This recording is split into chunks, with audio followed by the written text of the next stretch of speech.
All right, welcome back, Philly fans. Here is part two of how to create this journal so that we can have access to images without having to download the app and having to deal with that one. So, how to create the QR code. So, let me share my screen and let's get into that. So, once you are here, you have already created your folder. And so now what we've got to do is go to one of these individual folders for each one of the groups. And you are going to have to go to the people icon.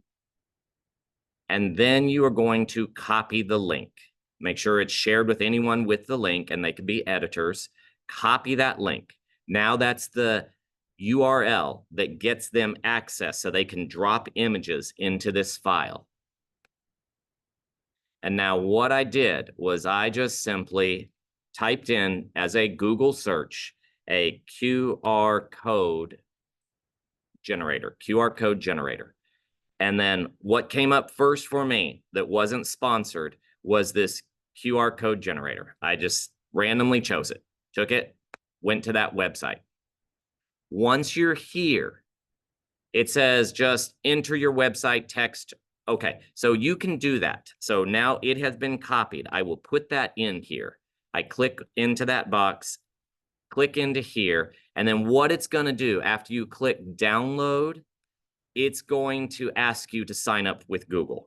It's going to steal all your work information. That's up to you. If you do not want to do that, then find yourself a new QR codes generator.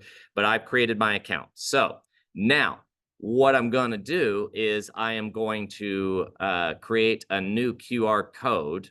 Let's go back to creating a new code. And so once you've got this in, again, it seems pretty straightforward that it will create that code if you sign in.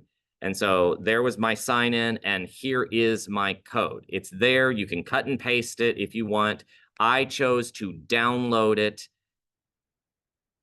I did all of them, but I think the JPEG was the easiest one for me to deal with. So I downloaded it.